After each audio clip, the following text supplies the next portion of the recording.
cada uno de estos componentes van a actuar van a interactuar con los componentes biológicos que van a hacer que los seres vivos puedan interactuar dentro de un ecosistema. Y nosotros vamos a poder encontrar diferentes tipos de ecosistemas, ¿no? Por lo tanto, decimos entonces nosotros que un ecosistema se caracteriza porque está constituido por los factores bióticos que vendrían a ser los seres vivos, como ustedes pueden observar acá en la imagen, ya. Tenemos, por ejemplo, a los árboles, ya tenemos aquí a la vegetación, tenemos a los animales, miren ustedes, animales, tenemos a las bacterias que se van a encontrar en el suelo y también vamos a tener, por ejemplo, los factores abióticos, aquellos que no tienen vida, pero que son de una gran o de suma importancia para los seres vivos y van a permitir que estos puedan desarrollarse, ¿no? Como por ejemplo tenemos a las sales minerales, tenemos el agua, el CO2, la energía solar, el oxígeno.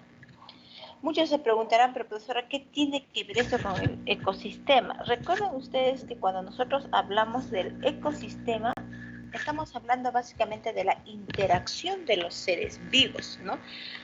Interacción de los seres vivos frente a su medio ambiente. O sea, cómo estos van a interactuar unos a otros, ¿no?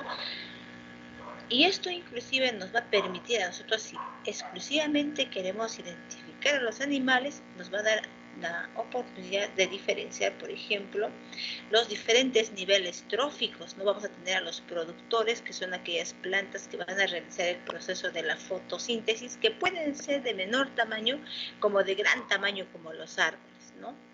Como también va a ser posible, por ejemplo, encontrar a los consumidores primarios, que son aquellos animales que exclusivamente van a alimentarse de los vegetales.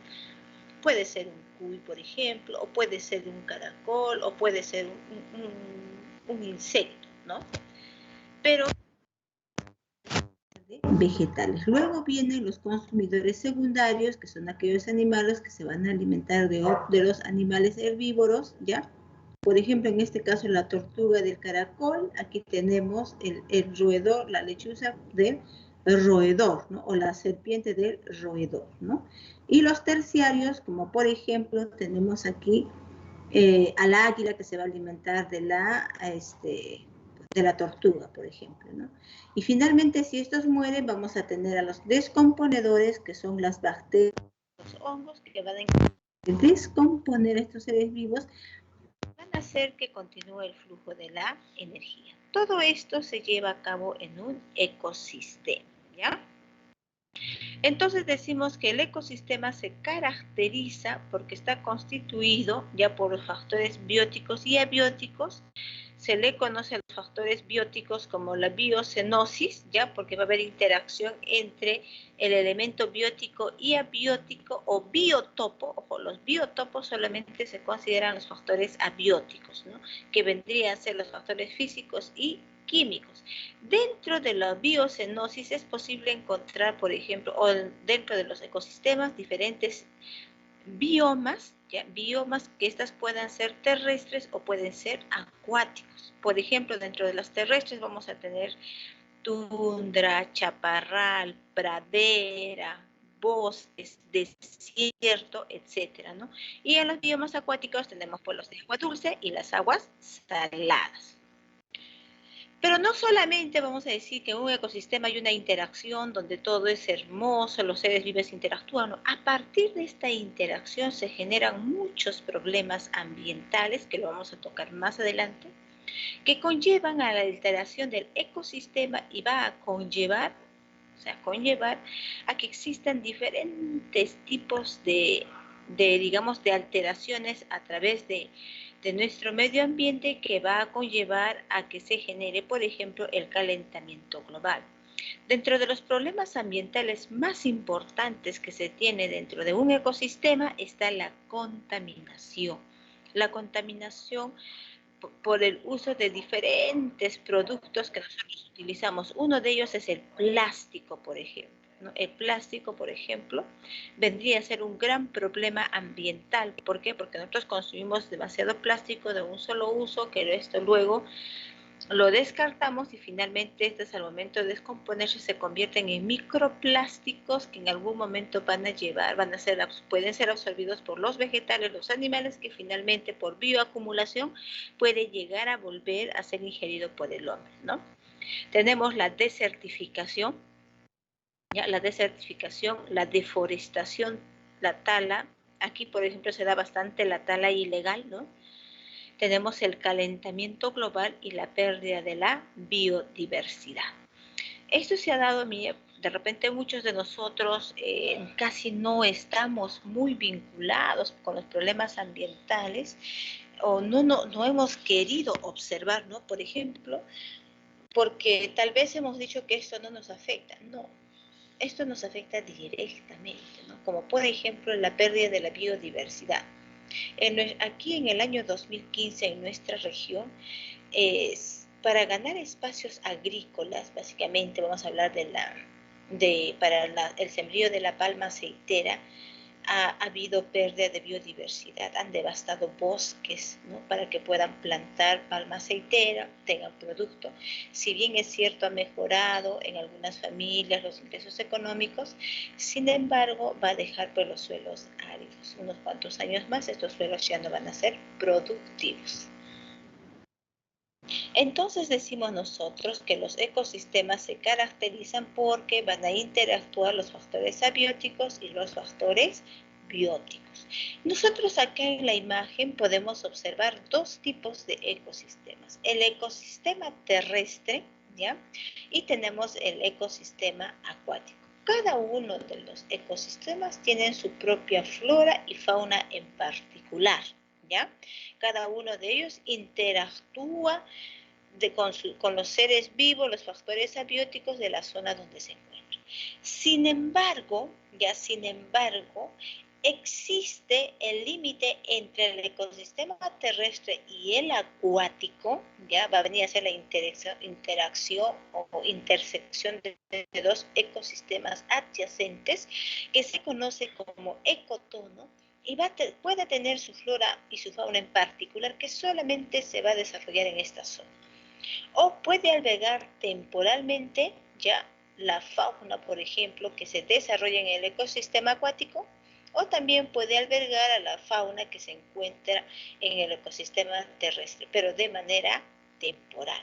Por eso se dice que la interacción de dos ecosistemas adyacentes se conoce como el ecotono. ¿Por qué? Porque va a venir a ser básicamente un ecosistema de transición. ¿Ya? Es un ecosistema de transición porque constantemente va a estar supeditado a cambios.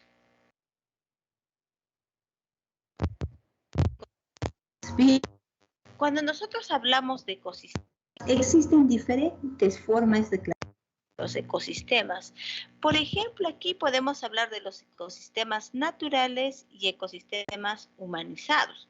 Dentro de los naturales son los que nosotros conocemos, que siempre hemos estudiado, ¿no? Tenemos a los ecosistemas terrestres y acuáticos, ¿ya? Y según el agua y la temperatura, estos ecosistemas terrestres van a dividirse en biomas y estos pueden ser bosques, selvas, sábanas, desiertos fríos y desiertos cálidos, ¿no? Mientras que los ecosistemas acuáticos pueden ser de agua dulce y agua salada. Dentro del agua dulce vamos a tener a los ríos, lagos, lagunas, mientras que en el caso del agua salada tenemos a los mares y océanos. Por otro lado, el grupo, por ejemplo, de los ecosistemas humanizados, tenemos a las ciudades y pueblos, ya tenemos los cultivos y tenemos otros, ¿no? Dentro de otros, por ejemplo, vamos a tener a los prados, que van a venir a ser cultivos de ganados, como por ejemplo en Nueva Zelanda, ¿ya? Y las desechas que van a venir a ser bosques de encinas o alcornoques que se usan como pasto o cultivo. En este caso, por ejemplo, nosotros aquí en nuestro medio tenemos ciudades, tenemos pueblos donde se realiza, por ejemplo, o se desarrolla la actividad ganadera, ya se desarrolla la actividad ganadera, sin embargo, tenemos también ciertos ciertas desechas, vamos a decir, ¿no? Porque tenemos bosques que han sido talados para que puedan desarrollar, por ejemplo, pastos o cultivos y puedan alimentar al ganado vacuno.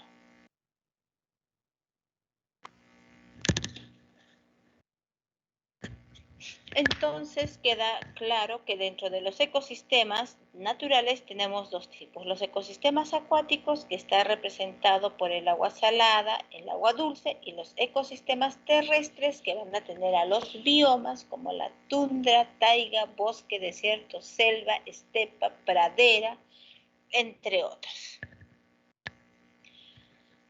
Si nosotros, por ejemplo, hacemos una revisión mucho más exhaustiva sobre los tipos de ecosistemas, vamos a encontrar que no solamente los ecosistemas los han agrupado en dos grupos, sino también vamos a ver, o sea, diferentes tipos de clasificación. Por ejemplo, podemos ver a los ecosistemas según el grado de la intervención del hombre, donde van a haber ecosistemas naturales que se desarrollan en la naturaleza y los ecosistemas artificiales, como por ejemplo, cuando se hace un estanque para la crianza de peces, ¿no? Ya ha intervenido la mano del hombre, pero se está generándose de repente un ecosistema artificial.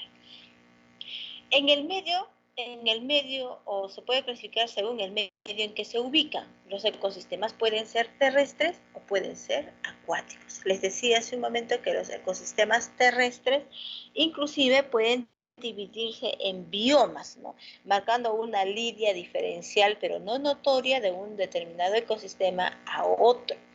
Por ejemplo, las características del chaparral son totalmente diferentes a las características de una pradera o de un bosque o de un desierto, ¿no? Entonces, no se presenta una línea ya marcada diferencial, decir hasta aquí es pradera, hasta aquí es chaparral, pero existe una línea imaginaria debido al tipo de vegetación, ubicación que existe, que permite esa clasificación. Lo propio ocurre en el tema de los ecosistemas acuáticos.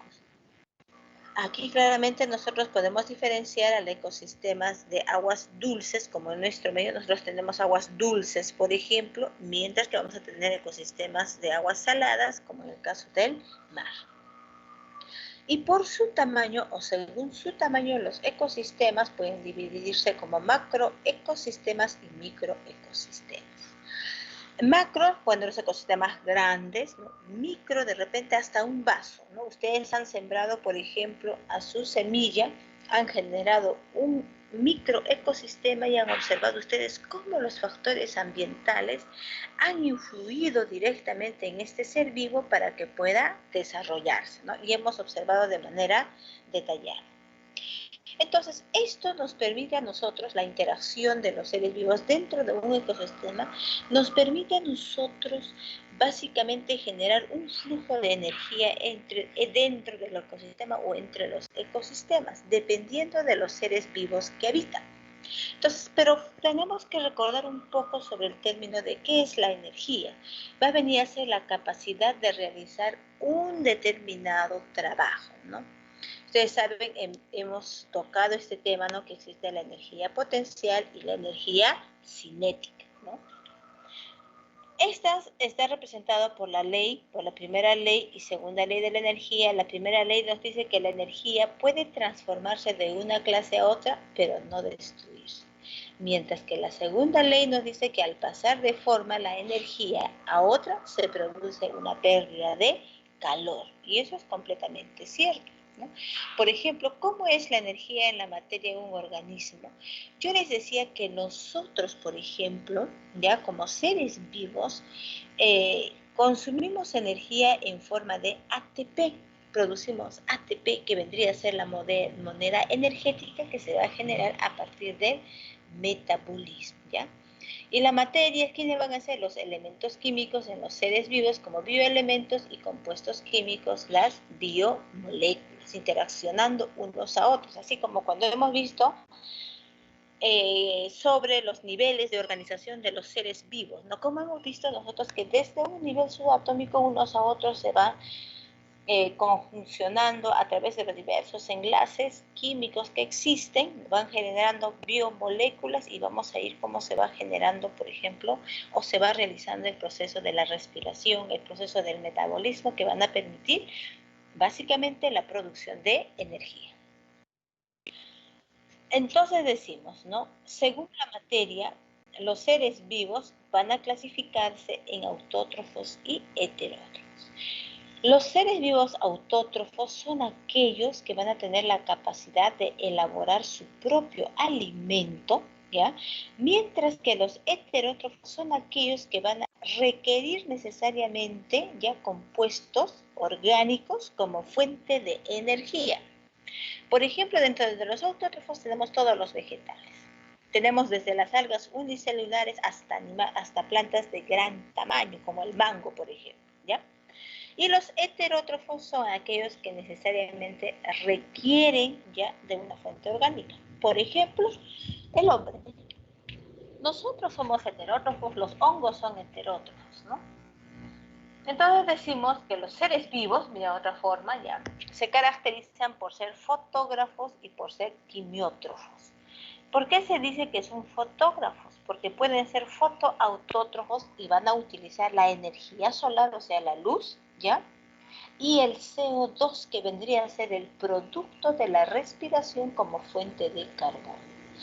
En el caso, por ejemplo, de fotoheterótrofos, vamos a tener que la principal fuente de energía va a venir a ser los compuestos orgánicos. Claro que también vamos a requerir también, por ejemplo, de la luz solar. Pero ambos, o sea, estos seres biofotógrafos son los que van a tener esa capacidad de elaborar su propio alimento.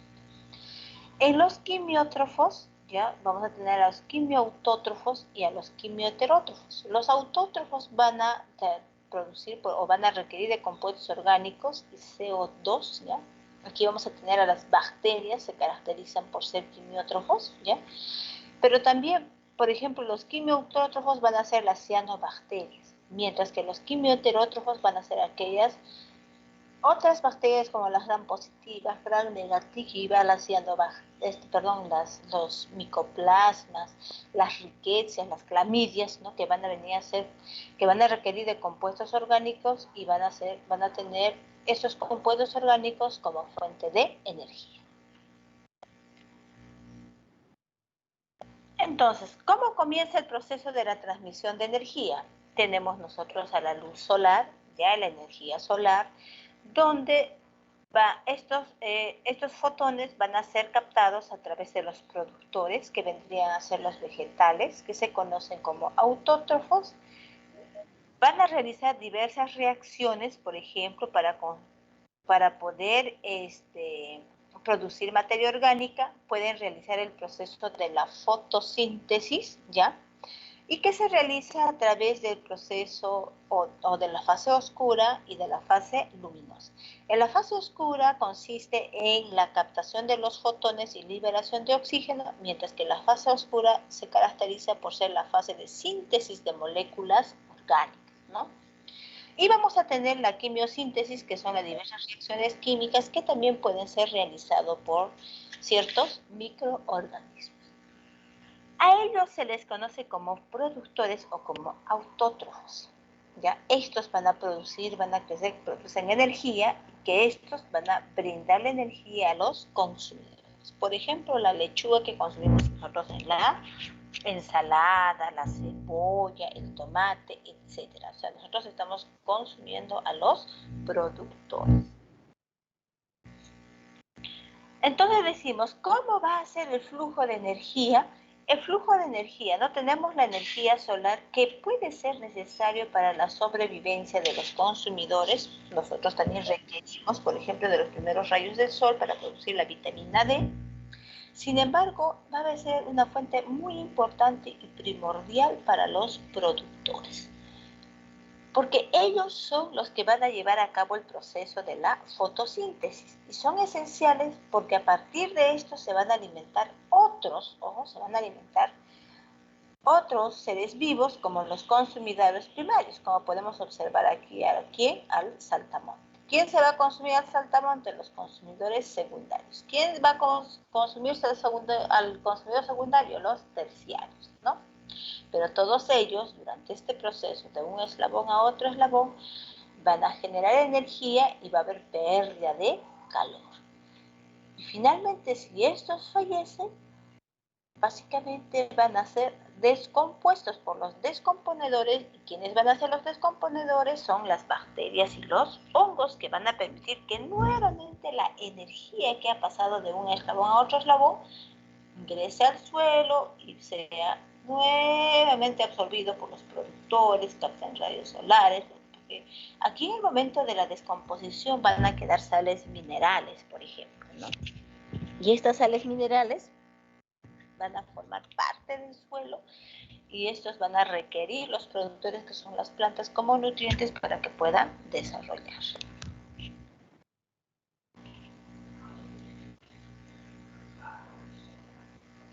En términos sencillos decimos entonces que nosotros tenemos al sol, que es la principal de energía química, ¿ya? Que esta va a ser captada por los productores autótrofos y estos van a ser consumidos por los consumidores heterótrofos. Pero en este paso, mira, de los consumidores, del autótrofo al consumidor, va a haber pérdida de calor. Siempre va a haber pérdida de calor, ¿ya? Una vez que pasamos a los heterótrofos, a los consumidores, vamos a pasar a los descomponedores, que estos también van a generar pérdida de calor. Pero ¿qué va a suceder? Que todo lo descompuesto se convierte en materia orgánica que va a ser utilizado por los productores para poder desarrollarse, ¿no? Y aquí lo mismo podemos tener, ¿no? Entonces tenemos aquí, por ejemplo, la energía que va a ser captada por los productores. Miren ustedes la calor, las fechas de color rojo, flujo de energía, ¿ya? Vean ustedes el flujo de energía con la flecha de color rojo y la naranja que nos indica básicamente el ciclo de la materia. Miren ustedes, por ejemplo, nos vamos a enfocar en el ciclo o en el flujo de energía. La energía solar, que vendría a ser un tipo de energía química, va a ser captado por los productores. Al ser captado por los productores, van a brindar energía a los consumidores primarios. Estos consumidores primarios van a brindar energía a los consumidores secundarios. Los consumidores secundarios a los terciarios. Pero este paso de energía, como ustedes pueden observar, de un eslabón a otro eslabón, va a ser mínimo. ¿Por qué? Porque de un eslabón a otro, además de pasar la energía al consumidor primario, va a haber pérdida de calor. ¿Ya? De un eslabón a otro eslabón siempre va a haber pérdida de calor. No olvidemos. Porque igual, mira, este consumidor terciario, si muere, va a ser atacado por los descomponedores, mire, pero la energía, claro que va a pasar a los descomponedores, pero también va a haber pérdida de calor, ¿no? Entonces, cuando hablamos de nosotros del ciclo de la materia, va a iniciar el proceso de los descomponedores. Porque no necesariamente el productor primario va a tener que ser consumido con el consumidor secundario, sino puede quedar vivo y de repente por A o B alguna enfermedad, qué sé yo, muere. Entonces va a ser atacado por los descomponedores, ¿no? Donde va a permitir el flujo de la materia. Miren, lo puede ocurrir lo propio en los consumidores secundarios y terciarios. Entonces, ¿qué sucede? Aquí, por ejemplo, vamos a ver que todos los compuestos también inorgánicos van a pasar de un eslabón a otro eslabón, ¿ya? Es importante el flujo de energía en los seres vivos, es sumamente importante, ¿ya? Debido a que va a permitir que nosotros podamos transmitirnos ya la energía de un eslabón a otro eslabón. Pero es sumamente importante, ¿ya?, que los productores tengan la cantidad necesaria de energía para que puedan llevar a cabo el proceso de la fotosíntesis. Porque no toda la energía que ingresa va a ser captada, porque va a haber un proceso de refracción. Porque va a depender inclusive mucho de la cantidad de energía que captan, por ejemplo, los vegetales, va a depender mucho su biomasa, es decir, la cantidad. Si estamos hablando acá de árboles, va a depender mucho la cantidad de árboles y el follaje que desarrolle de quién, de la energía, de la luz solar. Entonces, si nosotros hacemos una evaluación, claro que ya lo hemos explicado también esto, ¿no? Sobre la energía solar, vamos a decir que esta energía solar va a ser captada por los productores. Los productores no van a ser nada más ni menos que aquellos seres vivos fotosintéticos, ¿ya? O aquellos seres vivos que van a realizar el proceso de la fotosíntesis, que van a tener esa capacidad de captar la luz solar, o requieren la luz solar para que posteriormente puedan convertirlo en nutrientes. Pero en ese proceso de llegada de la energía va a sufrir una pérdida de calor. Para subir al siguiente eslabón va a haber una energía disponible, a partir de los productores para pasar al siguiente eslabón que vendrían a ser los consumidores primarios, pero en este paso también se va a perder calor. Y así sucesivamente, ¿no? Va pasándose de un nivel a otro nivel, pero la energía se va perdiendo poco a poco.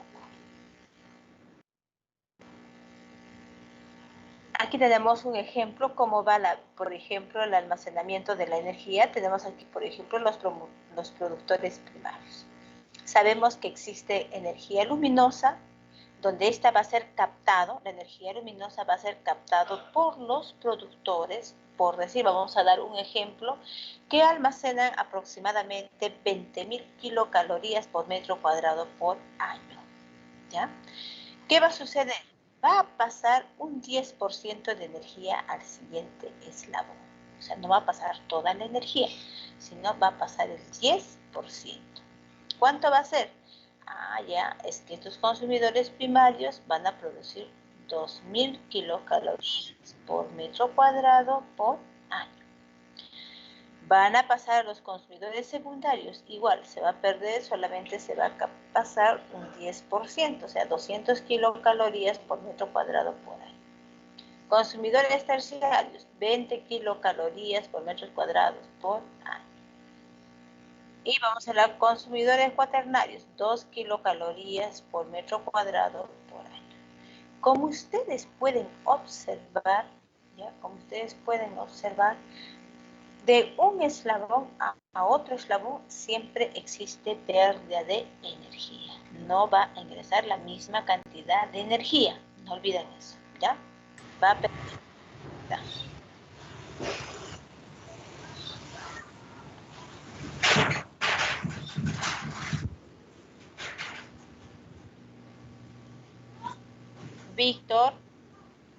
Víctor Vázquez.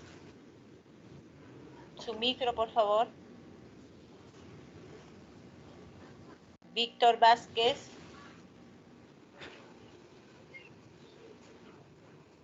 Creo que ni siquiera está en clase, no nos escucha. Víctor, tu micro.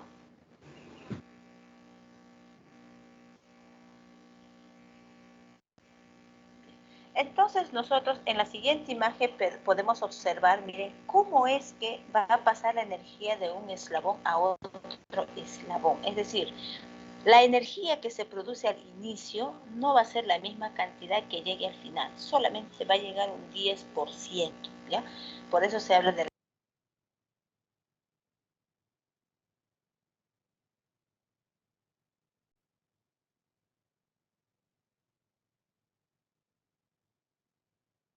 No se le escucha nada. Uy, bien. La lluvia. Internet, pero aquí por está lloviendo. Ah, mi calamina. Viento. ¿Dónde está lloviendo? Empezó a llover, doctora. Ventarrón.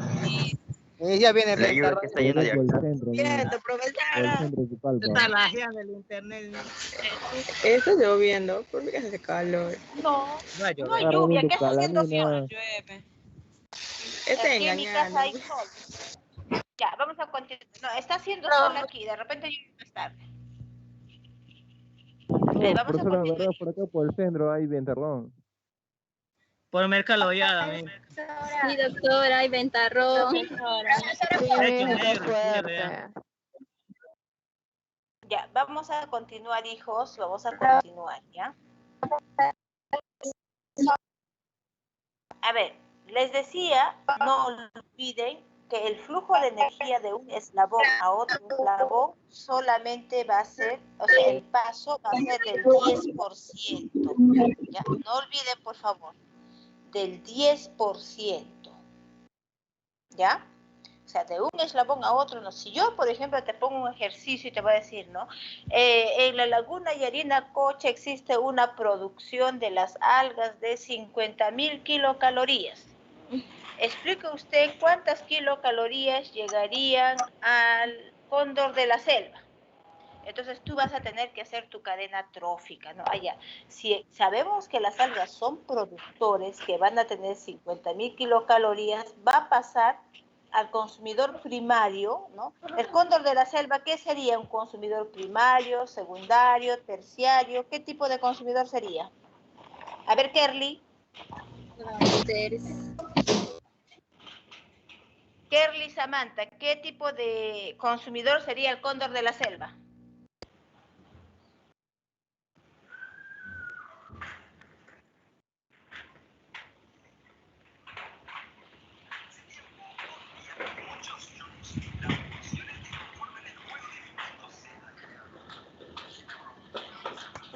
Secundario.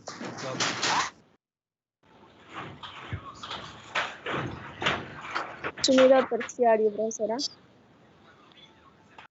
Terciario, profesora. Terciario, mi. Terciario, profesor. Doctora.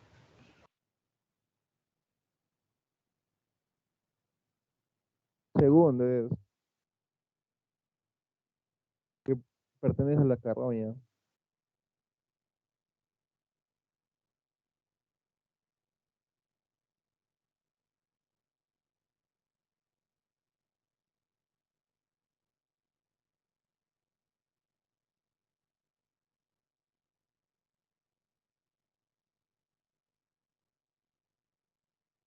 A ver, Kerly, ¿qué tipo de consumidor sería el cóndor de la selva? Terciario, ¿no? Terciario. Entonces, ¿cuánto va a llegar? Entonces voy haciendo los cálculos, porque ya sé que de un eslabón a otro eslabón solamente va a llegar el 10% de energía. Eso no se olvide, ¿ya? ¿Queda claro esta parte? Sí, profesora. Sí, doctora. Bien. Entonces, miren, los productores van a alimentarse siempre de la materia orgánica.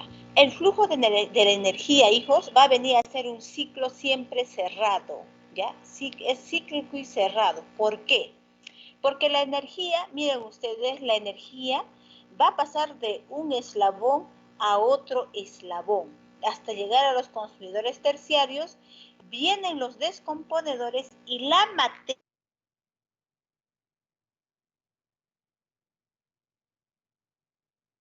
No se te escucha, Miss. Miss, no se escucha. Parece que es internet. Sí, eso se le escucha. Creo que por el viento.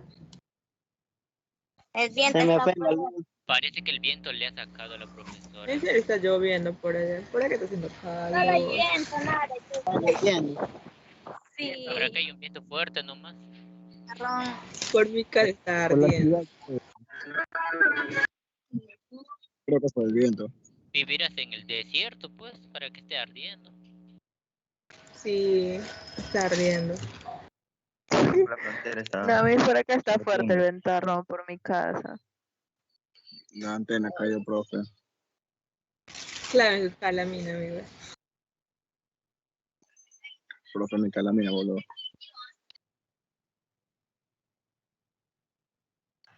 Internet de la doctora. La profesora. Se le fue el internet a la doctora, creo.